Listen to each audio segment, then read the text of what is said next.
Gente, vamos girar a pauta aqui porque em entrevista ao jornal mexicano TVT na última semana, o ex-presidente Lula deu um conselho ao ditador da Nicarágua, o ex-guerrilheiro Daniel Ortega, que governa o país latino desde 2007 e vai disputar o 4º mandato eleitoral com seus principais adversários políticos presos. Antes de saber qual que foi esse conselho, Paulinha, deixa eu me despedir do nosso Zé Maria Trindade. Ô Zé, eu sei que a sua agenda está apertada aí, queria te agradecer mais uma vez pela sua participação no Morning Show. Um abração para você. Muito obrigado. É isso, até amanhã. Sigam os conselhos aí, mas não do Lula, viu?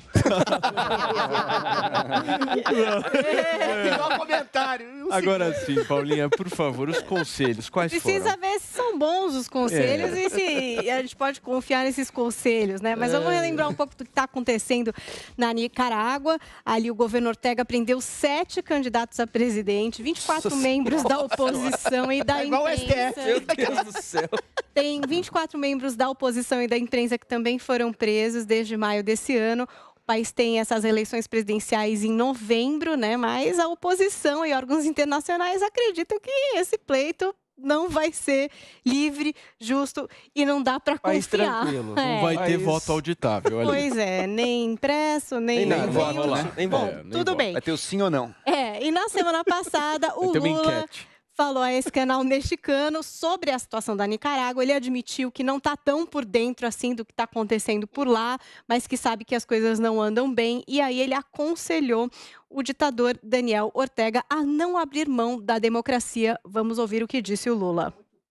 Mas se eu puder dar um conselho a Daniel Ortega, eu dou um conselho a ele e a qualquer outro presidente. Não abram mão da democracia. Não abra mão de defender a liberdade de imprensa, a liberdade de comunicação, a liberdade de expressão, porque é isso que fortalece a democracia. Será que o pessoal aqui do Morning Show concorda e confia no Lula? Eu não sei, mas também teve uma outra coisa que o Lula falou ali, uma conversinha que ele já teve até com Hugo Chávez e também com Álvaro Uribe. Vamos conferir. Eu dizia para o Chávez, eu dizia para o Uribe, eu dizia o seguinte: toda vez que um governante começa a se achar insubstituível e toda vez que um governante começa a se achar imprescindível, está surgindo um pouco de ditadura naquele país. Aí o Lula também relembrou que ele fechou o seu segundo mandato em 2010 com 87% de aprovação popular e que mesmo assim não aceitou um terceiro mandato porque ele é amplamente favorável à alternância de poder. Essa foi a provocação ao FHC, viu? Joel Pinheiro da Fonseca, se o Lula te desse um conselho, você seguiria? Olha, palavras boas são fáceis de ser ditas, né? Defendeu a liberdade de imprensa, ok, também acho maravilhoso, tem que ter liberdade de imprensa. Defendeu liberdade de expressão, defendeu alternância de poder, todos princípios maravilhosos. Agora, e na prática? Quando o Lula, ou na verdade quase qualquer quadro do PT, é chamado a, na prática, se aliar a alguém, ficar amigo de alguém, a ajudar alguém no continente latino-americano ou ao redor do mundo, com quem que ele se alia? Quem que ele elogia? Quem que ele homenageia? Cuba. A ditadura de Cuba. A ditadura deve ser a mais longeva do planeta. Pelo menos Fidel Castro foi o líder mais longevo do planeta. O Lula, enquanto presidente, chegou a nos aliar e nos aproximar com o Irã, o regime teocrático dos ayatolás.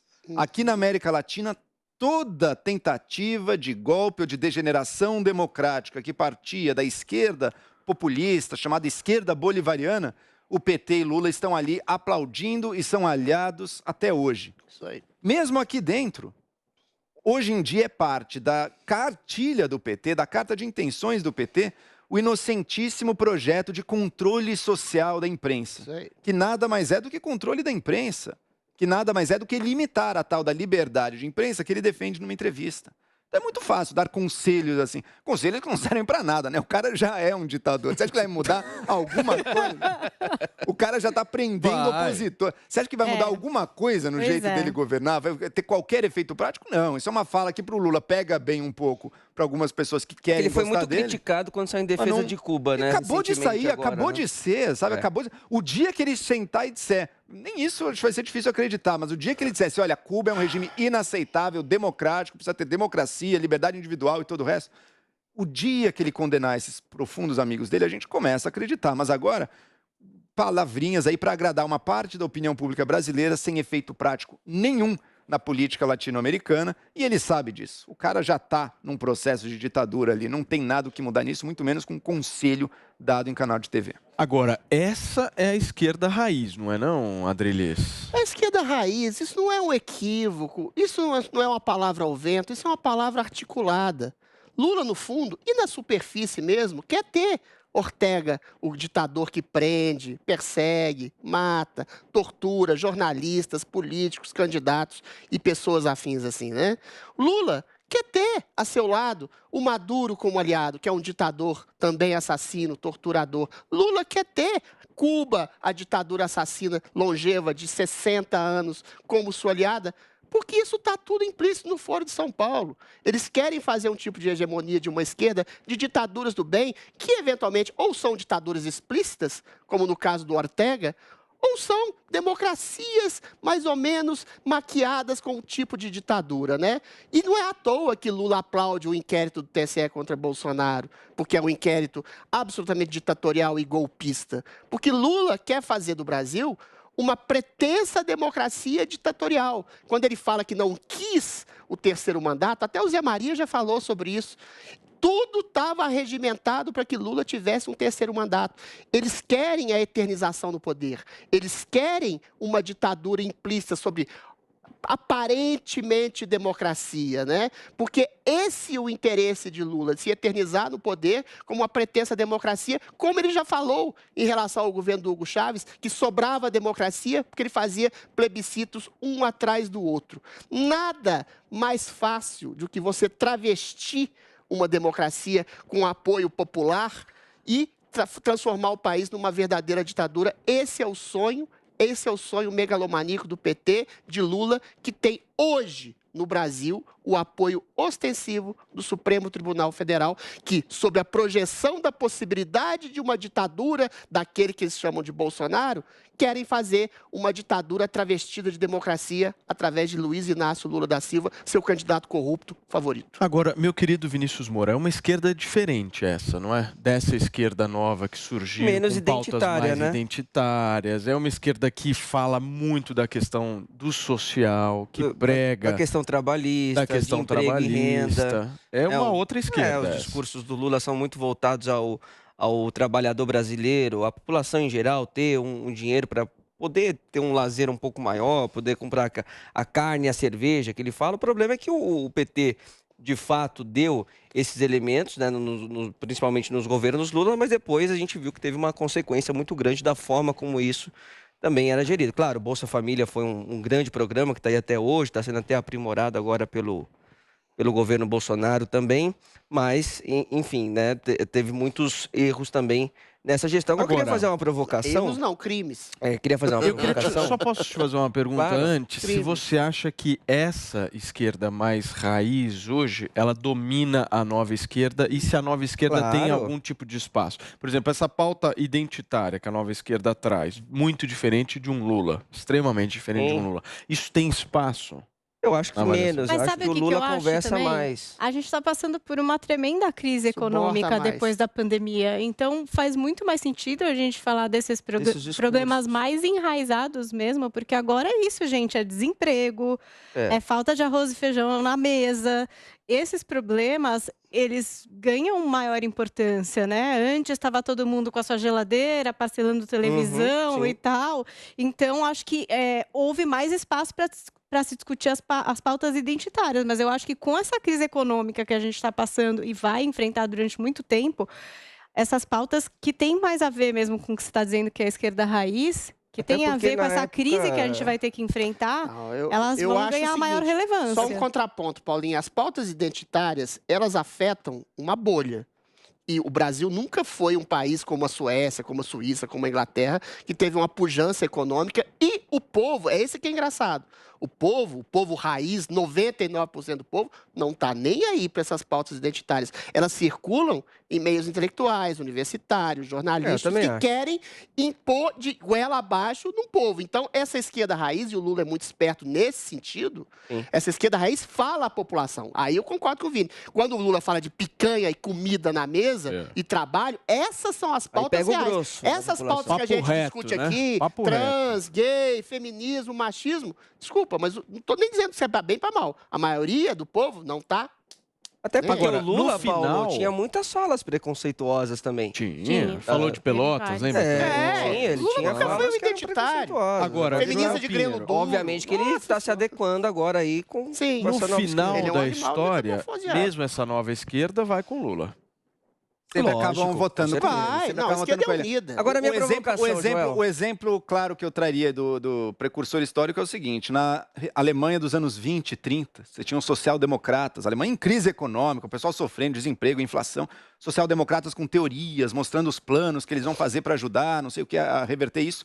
Hitler prometeu um saco de batata na porta de cada cidadão alemão. Deu no que deu. Essa é uma promessa que chama, essa é uma promessa que... Não estou comparando Lula e Hitler, estou falando que esse apelo é muito mais direto. Esse apelo é muito mais direto. Bolsa batata do Hitler. Agora, você falou, por exemplo, da questão prática, em comparação ao discurso do Lula, naquilo que se refere às alianças que o Lula tem e que ele propaga. Mas enquanto presidente... Ele, de fato, governou dentro da democracia. Não, Vini, peraí, Vini, peraí. Vamos distinguir. Deixa eu distinguir, Vini. Peraí. Deixa eu terminar. Peraí, vamos lá. Do que está sendo discutido aqui, da fala dele. Não teve nenhuma ação contra a liberdade de imprensa no governo Lula. Que isso? No comecinho ele tentou banir jornalistas. A lei de controle da imprensa, ele tentou ostensivamente várias vezes. Termina o raciocínio, Peraí. Governou os 8 anos, depois... Foi a Dilma, não tentou o terceiro mandato. Sabe qual é a diferença? Sabe qual é a diferença, Vini? Sabe qual é a diferença? O Bolsonaro, ele ataca diretamente e verbalmente a política e a democracia. O Bolsonaro ataca. Nada. O Lula tentou cooptar a democracia. Ele, nas palavras, de fato, não atacava muito. Mas por trás, o que foram esse tamanho desses esquemas? Petrolão, gente, isso existiu. Isso era compra em massa de deputados. E não era só PT, hein? Era o PT em cima, mas o maior partido que se beneficiava era o PP, que está aí no poder de novo agora. Mensalão, compra de votos de deputados.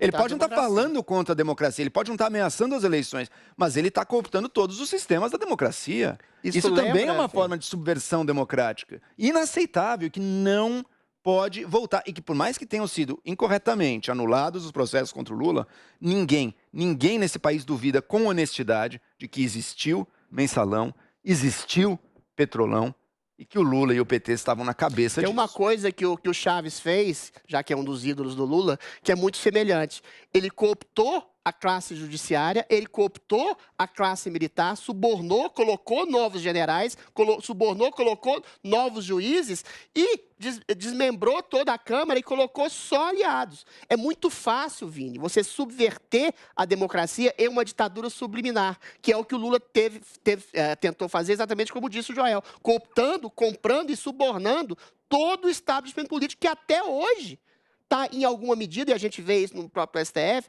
com ele. Agora, eu queria realmente deixar a pergunta no ar. Qual ato antidemocrático ou ditatorial que o Bolsonaro fez? Nenhum. Agora, tem um ameaçar as eleições. Isso é gravíssimo. Tem um ponto que eu acho que vale a gente fazer uma reflexão muito rápida aqui. Porque quem manda no Brasil, vamos parar para olhar, quem manda no Brasil não é o Bolsonaro, não é o Lula. Quem manda no Brasil é um estamento que é composto, inclusive, de partidos do famoso Centrão, junto com alguns membros do Judiciário, que vão lá, se acertam e faz o negócio acontecer. Esses caras são os que mandam no Brasil. O resto é secundário. Bolsonaro, Lula, quem manda são esses caras. Quando o Bolsonaro ele vai e puxa o Centrão para perto dele, eleitoralmente falando, as pessoas estão dizendo o seguinte: putz, eu acho que isso foi um desastre. Eu tenho minhas dúvidas. Eu acho que isso não foi tão ruim não para ele. Porque se ele não fizesse isso, o Lula ia pegar esses caras. O Lula pegando esses caras, ele teria mais tempo de TV, o estamento ao lado dele, etc. A gente mostrou aqui, né, que o Ciro Nogueira falou que ele era o maior presidente da história. Ou seja, o que a gente vive no Brasil, para resumir, é uma disputa de quem onde... Quem leva o estamento burocrático. Quem leva o estamento burocrático. Porque não tem jeito de governar sem ele. Essa é a discussão hoje no Brasil. Não tem jeito de levar... Pode olhar o Ciro Nogueira. O Ciro Nogueira é um exemplo claro É por isso, disso. Paulo, que eu acho hipócrita quando a mídia se coloca assim. O Bolsonaro não age dentro dos limites da democracia, ele não conversa com as pessoas. Assim como fez com outros presidentes da República. O Collor, eu lembro da época do Collor. Collor não conversa com o estamento burocrático, não conversa com o Congresso, que é o dever de um democrata. Aí, quando ele conversa, ou quando ele se locupleta corruptamente, como o Lula fez, aí eles criticam, com razão ou às vezes sem razão, como no caso do nosso presidente. Eventualmente, quando ele se aproxima do Centrão, senão ele perderia a governabilidade, o Bolsonaro é um hipócrita e eventualmente está fazendo o jogo corrupto do Centrão. Ou seja, no Brasil, enquanto não houver uma reforma política drástica... Está fazendo. Mas se ele não fizer... ele não governa. A questão a diferença pontual até agora não houve denúncias e corrupção. Mas você trazer esses caras para o governo é você se vender a essa regra. É uma regra que mas é uma diferença. Há uma diferença importante. Há uma diferença importante. Por exemplo, o Centrão não ocupa cargos estratégicos de dinheiro, que era no caso do Lula. Tem 80 bilhões em fundos no Centrão. Mas o fundo é uma coisa subjetiva, é uma coisa da legislação brasileira. Não é gestores de fundo específica. Fundo Nacional Fundo Nacional da Educação, vai para as mãos do Centrão, enfim, o Centrão sim. Não, mas já está dominando. A educação não está com o Centrão. Já está dominando cada vez mais recursos e cargos no governo, sim. Agora, negociação com classe política, essa sempre vai existir. O que eu quero saber é duas coisas. Primeiro, será que essa negociação se dá em termos ilegais? Isso tem que ser limado fora. Até agora não houve. Temos muitas, sim, acusações de corrupção no governo Bolsonaro, mas nada que toque diretamente o presidente até agora, exceto a acusação de prevaricação que tem que ser vista. O resto toca os ministérios, o Ministério do Meio Ambiente, o Ministério da Saúde, tem corrupção à torta e à direita. Não tem até agora não toca a pessoa do presidente. Até agora não toca a pessoa tentativa de lobista. Até agora não toca a pessoa do presidente. Esse é um ponto. Será que essa negociação se dá em termos de ilegalidades e crimes? Esse é um ponto. Aí é uma questão de prova, né? Segundo ponto, essa negociação que o presidente faz, ele faz essa negociação e cede de um lado para, no outro lado, conseguir passar prioridades, reformas, mudanças para melhor do país? É o que aconteceu. Ou ele faz apenas numa tentativa desesperada de sobreviver? Gente, quais eram as agendas do Bolsonaro? Anticorrupção, econômica, seja lá o que for. Já foi tudo abandonado, já foi tudo cooptado. Ele está nessa apenas para sobreviver.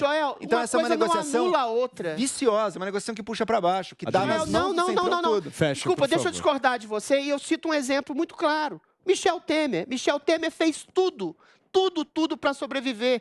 Cooptou todos os deputados e liberou emenda para não ter a sua chapa cassada. Isso não impediu, concomitantemente, de ter feito reformas estruturais no primeiro ano dele ele fez. Não tem impedido o Bolsonaro de fazer privatizações, reformas eventuais. Uma coisa, Joel, não anula a outra. Todo presidente, sobretudo no Brasil, tem que sobreviver. E para sobreviver tem que dialogar com certa classe espúria. Outra coisa é você ceder totalmente às vontades desse centrão espúrio.